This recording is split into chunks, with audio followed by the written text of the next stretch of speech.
between his two sons. And a few days later, this younger son set off for a distant land. And there he squandered all the money he had on riotous living. Now, not long after this, a great famine swept over the land, and the boy began to starve. He persuaded a farmer to hire him to feed his pigs, but he was so hungry that even the husks he was feeding the swine began to look good to him. And still, nobody gave him anything. Finally, the boy came to his senses. At home, even my father's servants have enough food and to spare. And here I am starving to death. I will go home and ask my father to hire me as one of his servants. And so, he set off. Now he was still some distance from his home when his father saw him coming. And he was so filled with compassion that he ran towards his son and embraced him and kissed him. The boy said, "Father, I have sinned against heaven and you. I am not worthy to be called your son." But his father called for the servants and said, "Bring me the finest robe in the house and put it on him. Put rings on his hands and shoes on his feet. Kill the fatted calf. We must celebrate with a feast." My son was dead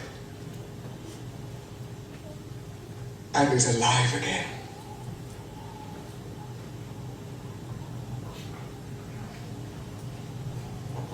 Now, the older brother, at this time, was working in the fields. And as he came back to the house, he heard the noise of music and dancing. He called for one of the servants and asked what was happening. And he was told. At this, the older brother became very angry, and he refused to go into the house. The father came out, tried to plead with him, but he wouldn't listen. "I have worked for you all this time, all these years, and never once have I disobeyed you. And in all that time, you've never even given me so much as a goat so that I could have a feast with my friends. My younger brother comes back, having spent all your money on harness, and for him you kill the fatted calf. Please," said the father, "please, try to understand. You are always with me. Everything I have is yours. But it is right to celebrate. Your brother was dead and is alive again.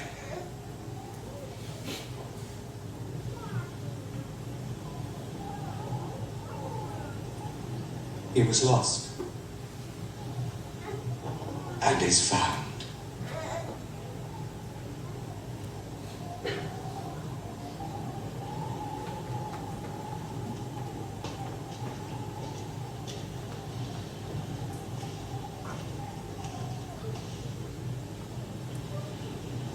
Forgive me, Master.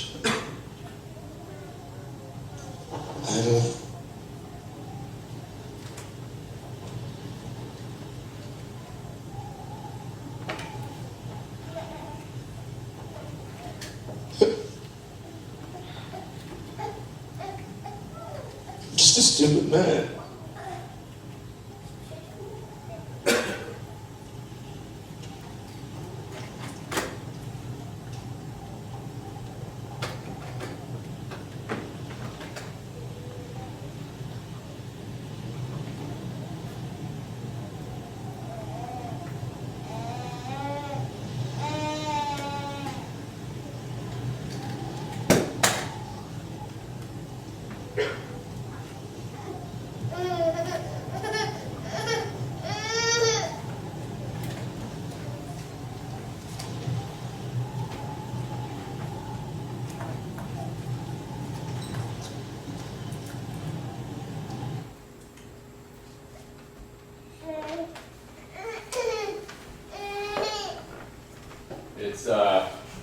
easily my favorite story in all of Scripture. It's easily the best story, as far as I'm concerned, of homecoming, what you just saw. I was trying to think, preparing for this week as we finish our series on love, what is the one story in all of Scripture which captures love so well, and also a story of homecoming. It's the story of the Prodigal Son. I think it relates to me and it hits me so well because I can relate to the characters in the story. Can you? I know all too well what it's like to be the son who has headed out into a faraway country. I know all too well what it's like to squander everything and to live in totally for myself. I know what it's like to wake up in your own slop in a pigsty and feel like the world has just bottomed out. I know what that's like. It's only been 2 years since I was there myself. I know what it's like to come to my senses and to say, is there any hope at all for me? Is there any hope at all that I can go home? Is there a chance for me? I know what that's like. And I suspect there's, in a room this large, I suspect there's some folks here who know what that's like. I also know the other side of the story. That I know the older brother side of the story too. That's a script I can play too. I know what it's like to stand and feel like no, that you can't forgive that.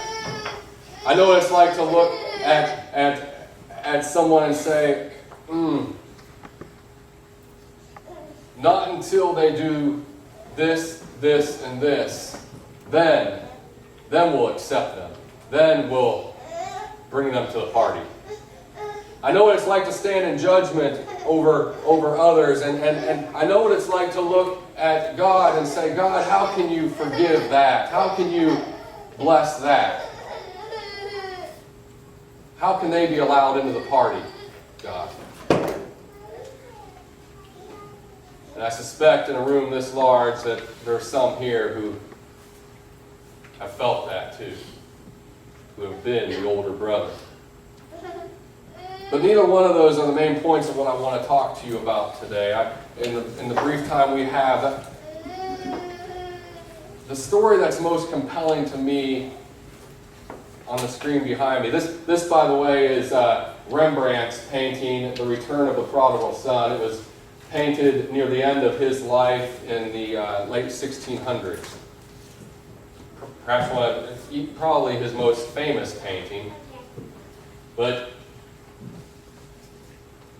the thing that compels me the most about this today is the picture of the Father. And the story of this Father's love that blows my mind. As I was praying about this story this week, I sensed the Lord was saying to me, Chad, there are going to be a bunch of people there on Sunday who think they know what my love is about, but they don't really know. They don't know me as well as they think they do, or as well as they ought. Because if they did, every Sunday would be a homecoming. If they knew how much I love them, every Sunday would be homecoming. The story that we saw portrayed here from the movie Jesus of Nazareth, it's a parable. It's one of 3 that happens in Luke chapter 15. And what's fascinating to me about this story is there's the others that are like it. It comes on the tail of some others. One is the story of the sheep, the lost sheep. You know this story? Jesus tells a story at the beginning of Luke 15 about a shepherd who's out, and he has 100 sheep, and one of them goes away.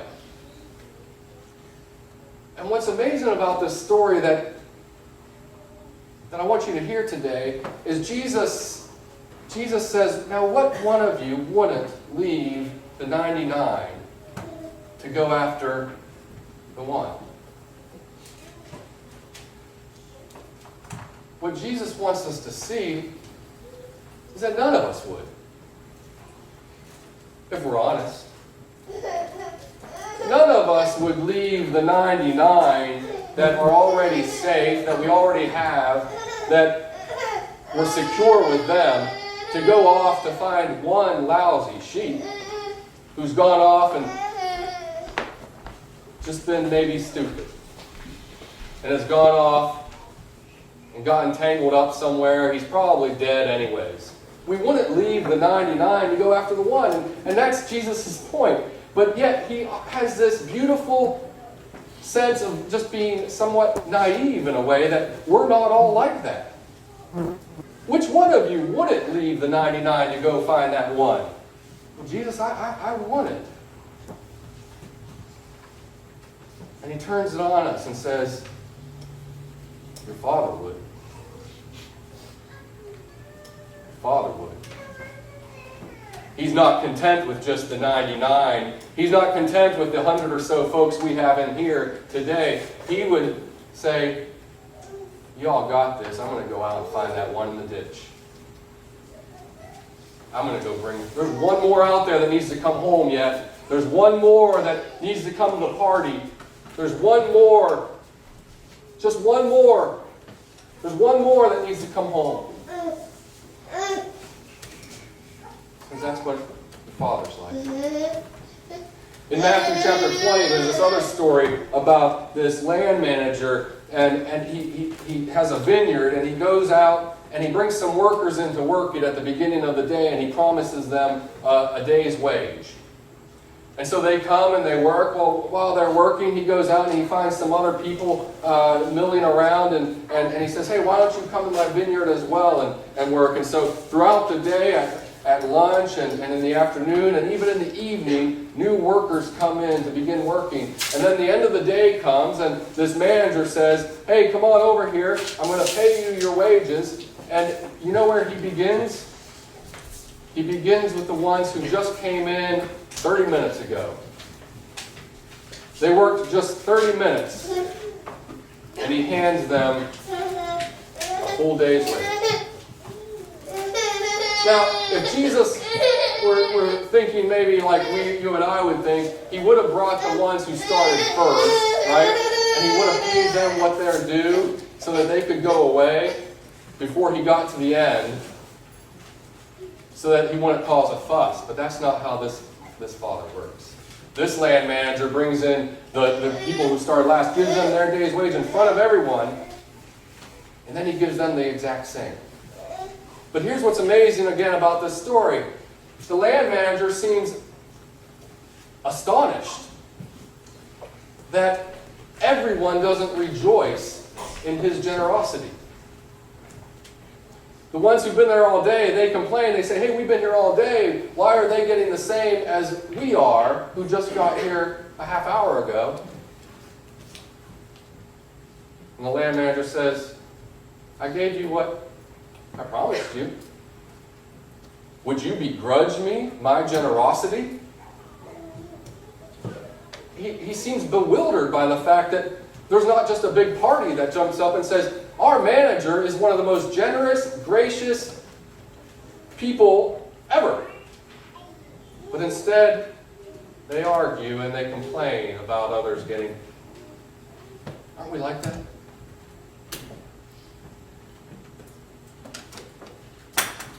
Father's love compels us to look at our own hearts and requires us to do sort of a 180, a flip inside our hearts to where what's up is down, what's down is up, what's black becomes white. It changes everything about how we view love mercy, grace, forgiveness. And so we come to this story of the prodigal son, and you know the story well. You know about the boy who tells his father to his face, more or less, get out of my life. I don't want you anymore. I'm going to go and do what I want to do. And he squanders everything. And so he comes to his senses one day and he starts walking home. And this father has been watching for him. This father, I imagine this father every evening as dinner finished, stood in his doorway looking out over the crest of the hill coming to the estate. Maybe today would be the day. Maybe tonight my son, my boy, come back home. Maybe I'll see him today, just come up and I'll see his silhouette there, and maybe today he'll come home. Can you hear the father's love as he waits for his son? One day that happens.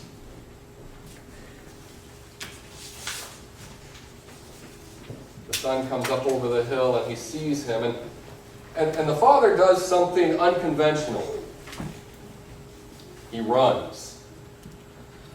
He runs. My wife and I are watching this. We've recently been turned on to this show called Downton Abbey. Has anyone heard of this show, Downton Abbey? No? A couple.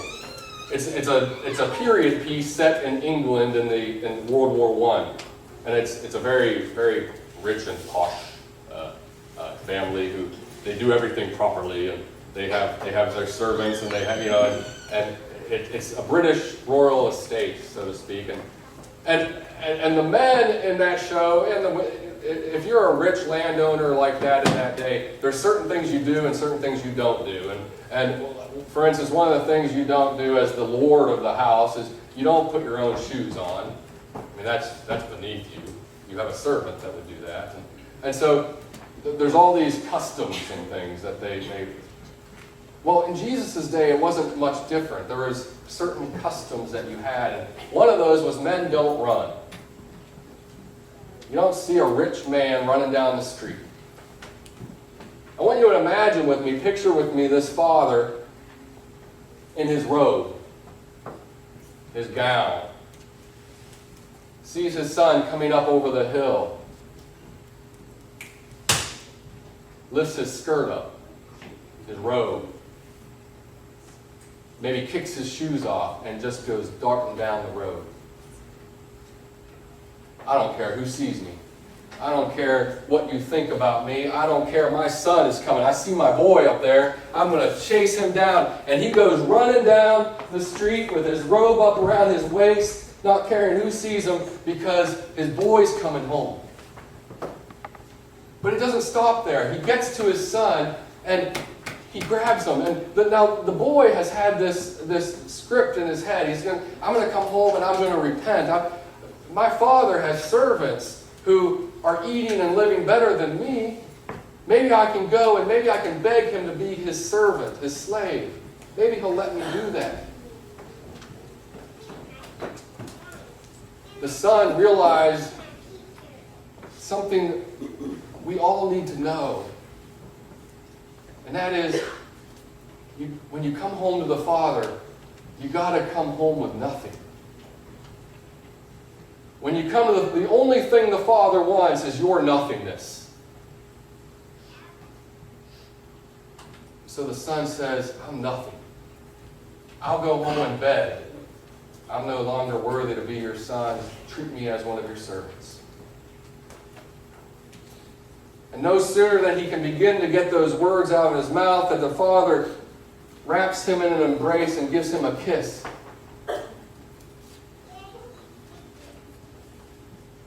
And by now, this man has been running, and so his servants and other people have gathered around, and so the father looks to them and he says to them, hey, go get me a robe. Get me my ring. sandals. Very quickly, this robe that, where's my volunteer at? There he is. You want to come up here?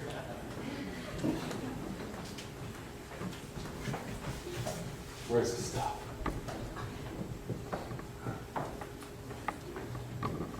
All right. This is amazing what the Father does for his boy.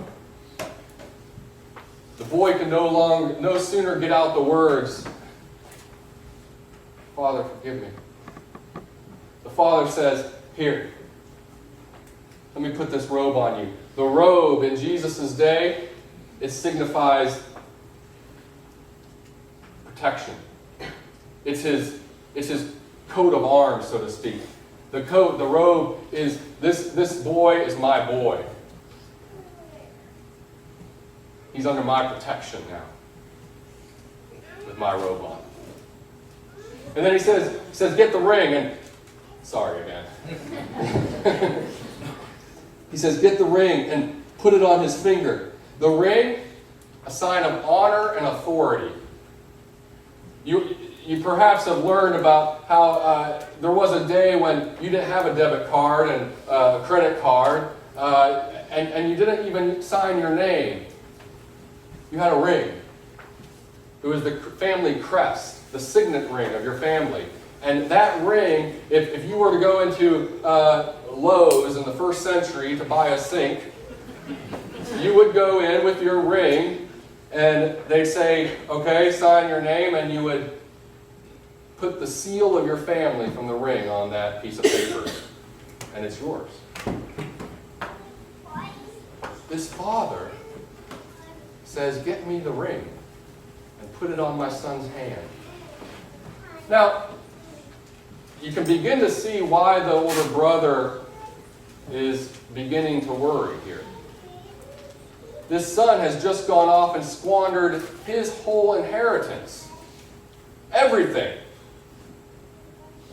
And just like that, the father says, "Put my debit card on his ring." The son now has full authority, as the father does, to go back out into town and do whatever he wants. He's got the father's ring. He can go to Walmart and have a shopping spree. Father bestows honor back to his son. And then he says, you've already got my daughter's ring, I'm not going to make you put her sandals on. So he then says, grab the sandals. The sandals are a sign of prestige. In that day, only servants went barefoot. If you were somebody, you had shoes. The father says, my son needs a pair of shoes. Thank you.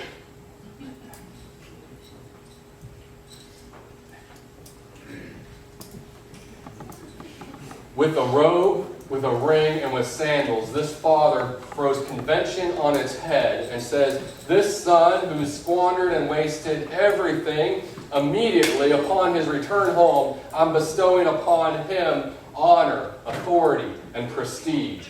He has been brought back into full sonship as my heir. That's what this father's love is like.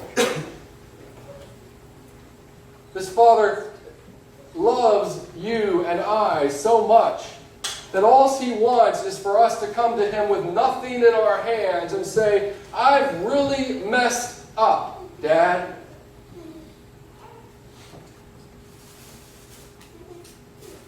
I wasted everything, Dad. Dad, would you forgive me?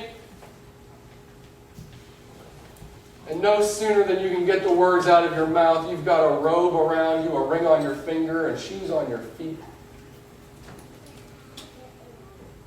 And these arms around you saying, you're mine, boy. You're mine, daughter. I love you. We can't get around that kind of love.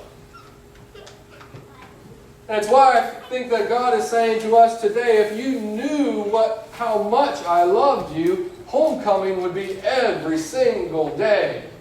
Every day would be a celebration in my house. Every day would be a party in my house.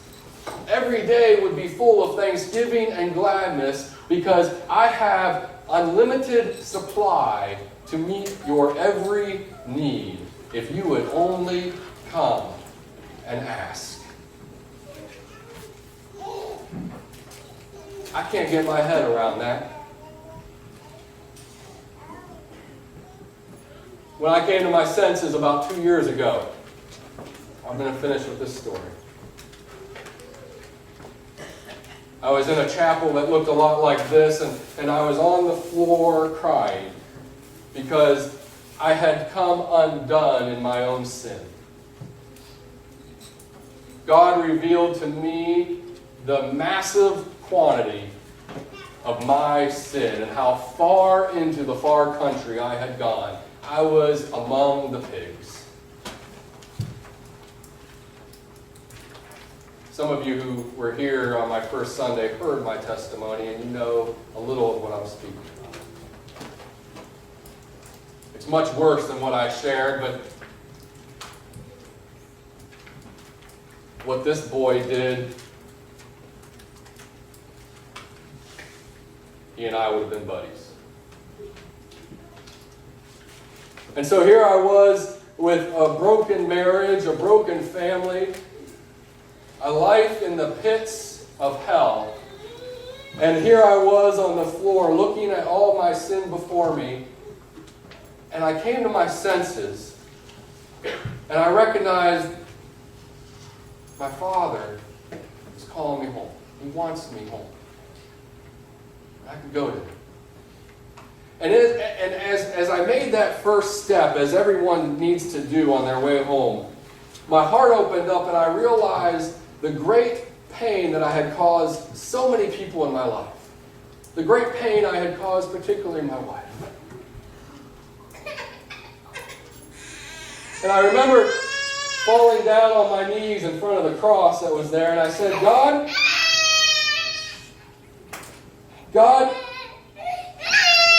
would you please put all of the pain, all of the hurt, all of the depression, all of the anger, the lack of faith, God, everything that my wife and my kids and those who love me, everything I put them through, God, would you give it to me and put it on my back?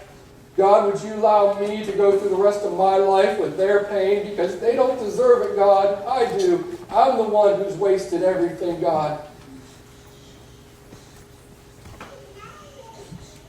Let me bear their pain, God.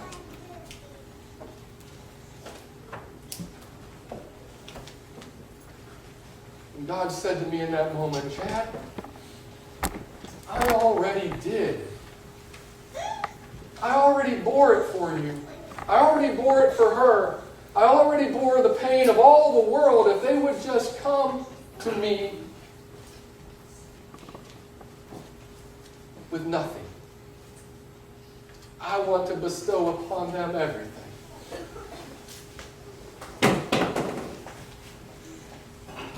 We serve an awesome, awesome Father.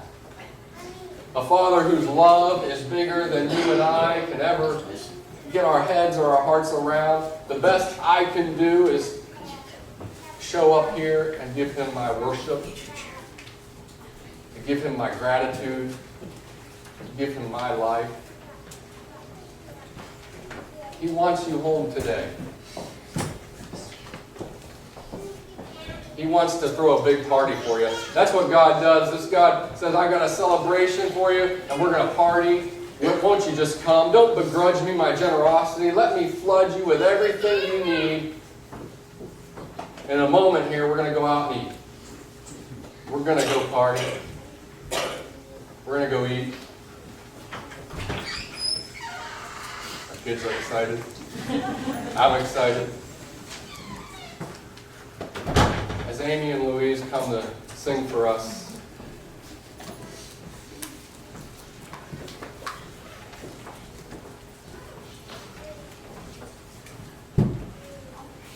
I wonder if there's someone here today who wants to make this a real homecoming. I wonder if today God is speaking into your heart and into your life, and you know He's looking out the door, He's watching to see if you'll just come up around the hill. And He's ready to meet you here. He's ready to bestow upon you the robe, the ring, the sandals. Life doesn't have to be in a pigsty. If you want to experience the Father's love today, if you want to know what it's like to truly be home, as Amy and Louise are ministering to us in song, I want to invite you to come forward. You can kneel here at this altar. Bring to God your nothing. It's all He wants. Let Him put His robe on you, His ring, His shoes on your feet, and restore you to full son and daughtership today. He wants you home.